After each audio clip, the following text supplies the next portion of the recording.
Anthony Davis gets on my nerves. He gets injured every 2 seconds. You watch him, he falls, he's injured. And it's no surprise that he missed most of the season again. Not a surprise. Russell Westbrook. We know that he can't win. We know. We watched what happened with the Rockets. They are amazing with Chris Paul. They trade Chris Paul for Russell Westbrook, and they get way worse. And we've seen that happen to every single team that Russell Westbrook goes to. They just don't play well. And this was probably the worst season that Russell Westbrook had. And guys, how much fun was it to watch him take zero responsibility for any of his poor play? See that there was no expectations on the season. Which is incredibly disappointing that he's not able to take any responsibility for maybe one of his worst seasons in the NBA. Not blames it on the coach. Blames it on the media after saying that the media had no effect on him. And then he goes and blames the media. Just so much fun. But none of us thought that they were going to be 11 seed bad. Like, guys, not. We maybe expected 5 or 6 seed, okay? There is a play-in tournament that exists. They didn't even make the play-in tournament. They were 11th. A team of LeBron, Anthony Davis, and Russell Westbrook could not make it into the play-in tournament. That's hilarious. But there were a couple surprises in the West this year. I don't think anybody really expected the Golden State Warriors to play as well as they did at the beginning of the year without Klay Thompson. But man, they played so well at the beginning of the year, and they just continued to get better as Klay Thompson came back, and Klay Thompson is pretty much back to his old form. Don't know how. I mean, I guess this game isn't really reliant on athleticism. Probably the best spot-up shooter in the league. But they are such a fun team, and I know that I'm a Cavs fan, and I know I have hated them for many, many years, but I do respect them.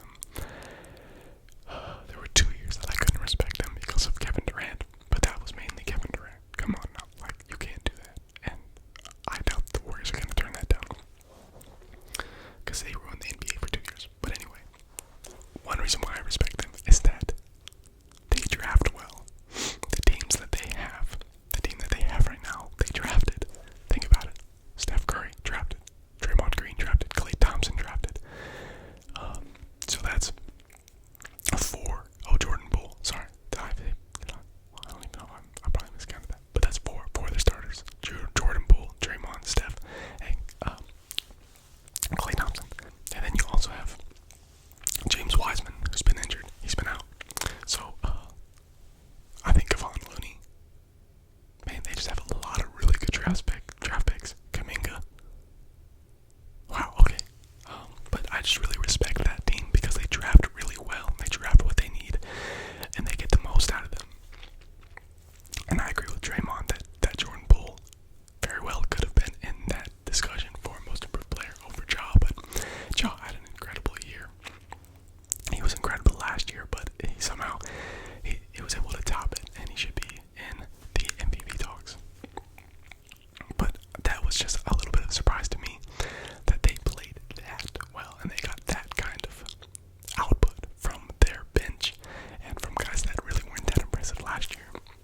We knew that the Suns were going to be good. Not really a surprise. But another surprise was the Grizzlies.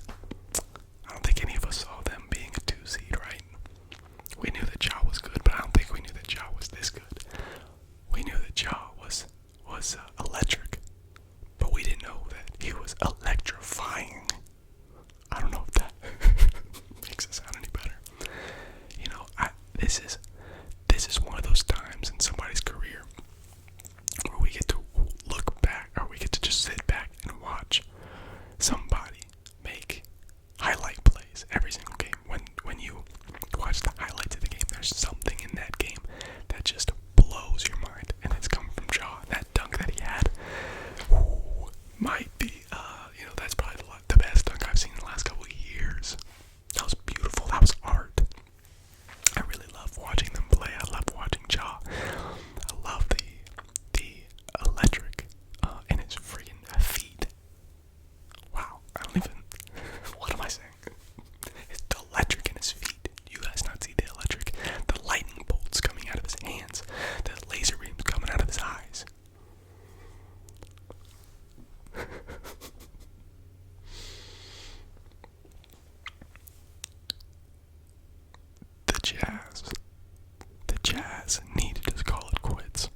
just makes a fuss and he just doesn't play.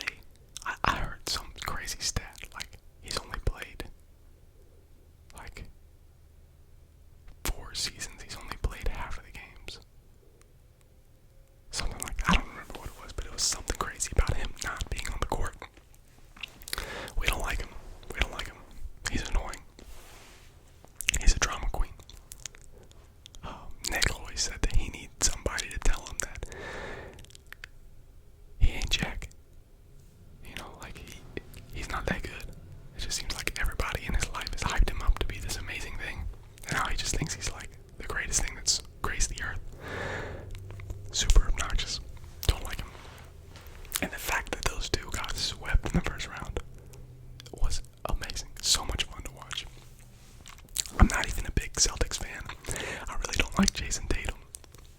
Big fan of Jaylen Brown though. Maybe a hot take here. I think that Jaylen Brown is better than Jayson Tatum. I think Jaylen Brown does the dirty work. And then Jayson Tatum gets more of the shine because he is a little bit more illuminating, flashy. But I would rather have Jaylen Brown on my team personally. I think Jayson Tatum has this kind of like Kobe wannabe mentality, except he's not on Kobe's level. He's not on Michael Jordan's level. And instead, that ends up hurting his team.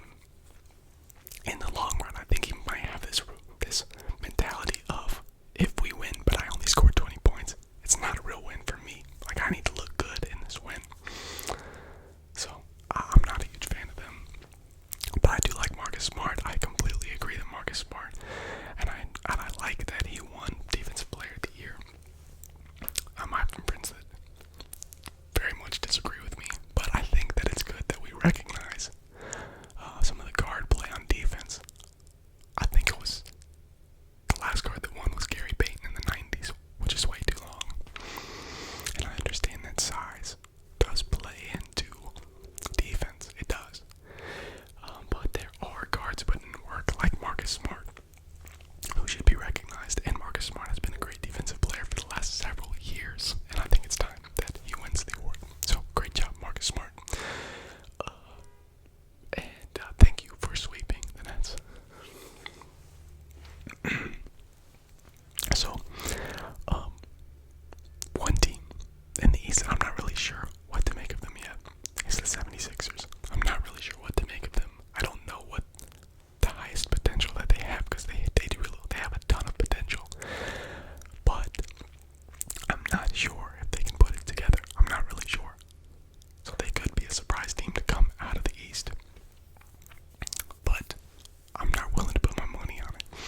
The team that I'm putting my money on in the East is the Bucks. I'm a Giannis fan. I like Giannis a lot. I like his mentality.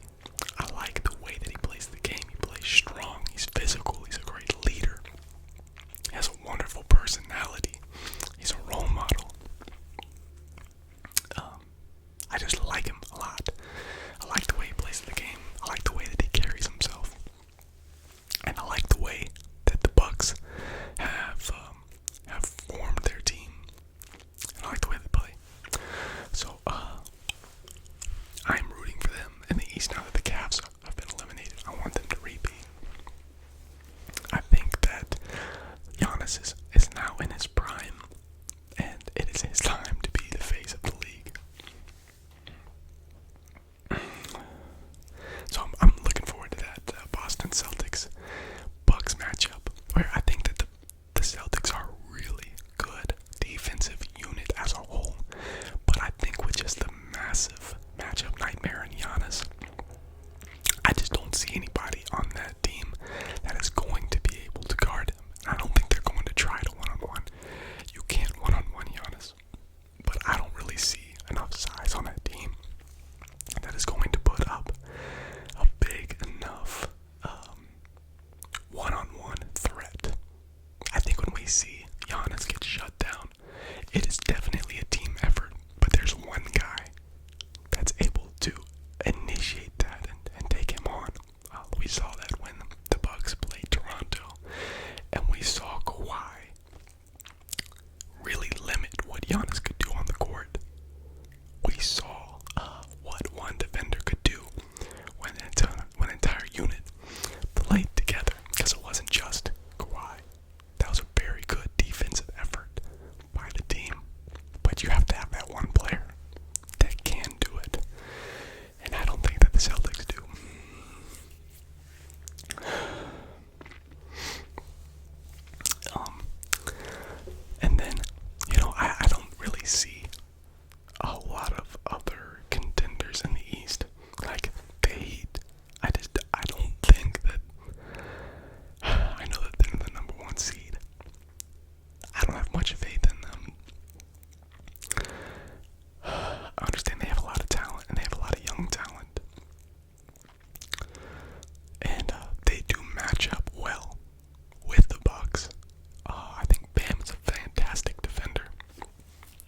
I hope